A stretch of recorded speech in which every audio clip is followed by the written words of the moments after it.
بسم اللہ الرحمن الرحیم۔ اور ویسے بھی معاف کیجئے اگر خدا کہہ دے نا کہ ان سے محبت کرو، اگر خدا کہہ دے کہ ان سے محبت کرو تو میں ایک جملہ ادا کر رہا ہوں، اس کے بعد سوچیے گا کہ اس حکم کا مطلب کیا، اس حکم کے معنی کیا۔ اگر خدا کہے کہ ان سے محبت کرو تو یہ بات یاد رہے کہ محبت وہ جذبہ ہے کہ جس کا حکم دیا ہی نہیں جا سکتا۔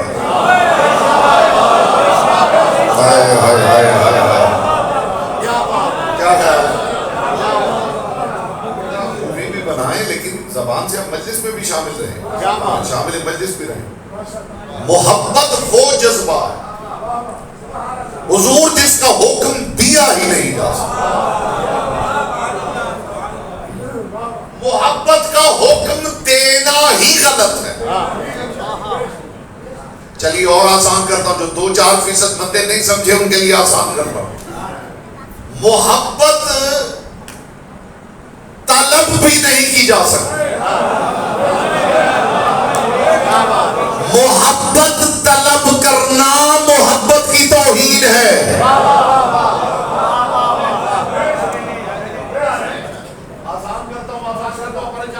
محبت مانگنا، میں یہاں آپ سے کہوں مومنین ماشاءاللہ سارے تشریف فرما ہے، آپ مجھ سے محبت کریں تو ہو سکتا ہے کہ لحاظ میں آپ چپ کر جائیں، لیکن اندر ہی اندر سوچ رہے ہوں کہ مولانا صاحب کو پتا ہے کہ ہمیں کون کون اچھا لگتا ہے۔ کیا مولانا صاحب کو ہمارے معیار کا پتا ہے؟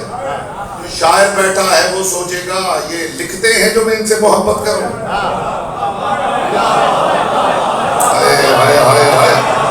جو عالم بیٹھا ہے وہ سوچے گا ان کے پاس کوئی علم ہے جو میں ان سے محبت کروں۔ جو خطیب ہے وہ سوچے گا انہیں کوئی مجلس پڑھنی آتی ہے کہ میں ان سے محبت کروں۔ اور جو خود حسین ہے،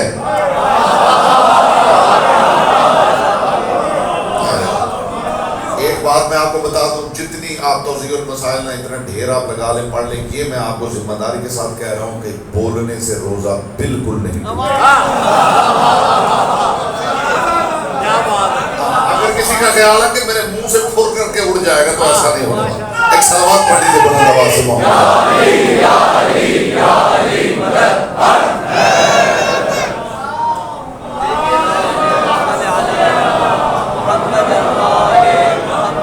اور میں یہ بھی کوشش کر رہا ہوں کہ چہرے پر رونق ہو جائیں، تھوڑا لائٹ انوائرمنٹ میں، لائٹ موڈ میں آپ محبت طلب کرنا توہین محبت کا حکم دینا توہین محبوب ہے۔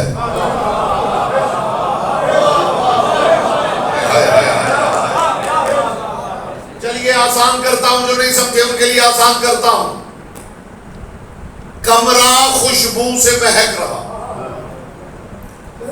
اور کوئی بندہ خوشبو لا کے کسی کی ناک کے قریب کر کے کہے کہ ذرا سو کے دیکھیے کیسے خوشبو۔ وہ جس نے خوشبو ناک کے قریب کر کے کہا ہے نا ذرا سوکھیے کیسی خوشبو، وہ اصل میں بتا رہا ہے کہ تم کتنے بے ذوق ہو۔ اس لیے کہ اگر تم ذوق والے ہوتے تو یہ شیشی ناک کے قریب کرنے کی ضرورت نہیں تھی، تم خود ہی خوشبو کا تعاقب کرتے پھرتے، خود ہی پوچھتے پھرتے کہ یہ خوشبو کہاں سے آ رہی ہے۔ اور اگر تمہیں کہا جائے کہ ذرا خوشبو سونگھو تو اس کا مطلب ہے کہ جو کہہ رہا ہے وہ اصل میں بتا رہا ہے کہ تم کتنے بے ذوق ہو۔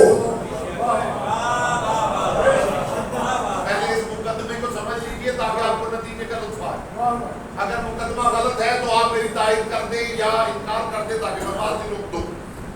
پورا کمرہ خوشبو سے مہک رہا، پورے کمرے میں عود کی خوشبو پھیلی ہوئی اور آپ کمرے میں داخل ہوئے ہیں۔ اگر آپ باذوق ہیں تو آپ پوچھیں گے کہ یہ عود کہاں سے آیا، اور اگر کسی نے آ کے آپ کے ناک کے قریب یوں کی خوشبو اور کہا کہ ذرا سونگھیے کیسی خوشبو، تو پھر اس کا مطلب ہے اصل میں وہ آپ کو سمجھا رہا ہے کہ آپ بڑے بے ذوق ہیں. اگر آپ ذوق والے ہوتے تو خوشبو ناک کے قریب کرنے کی ضرورت کیا تھی؟ آپ خود پوچھتے پھرتے یہ خوشبو کہاں سے آ رہی ہے. مجھے علی کی پاک نالین سے اڑنے والی طاہر گرد کے چمکتے ہوئے مقدس تبرک کی قسم، علیوں کی حویلی اس لائق ہے کہ ان کی محبت کی دعوت دینا اور حکم دینا ہی ان کی توہین ہے. یہ خدا جو تمہیں اجر رسالت میں کہہ رہا ہے ان سے محبت کرو، یہ اصل میں تمہارا خالق بتا رہا ہے کہ تم کتنے بے ذوق ہو.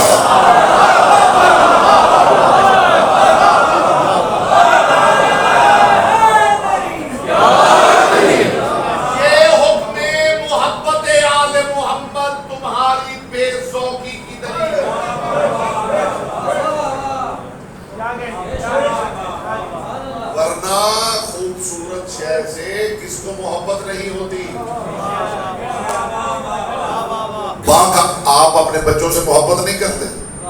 بولیے کرتے ہیں؟ کس حدیث کو پڑھنے کے بعد شروع کی تھی آپ؟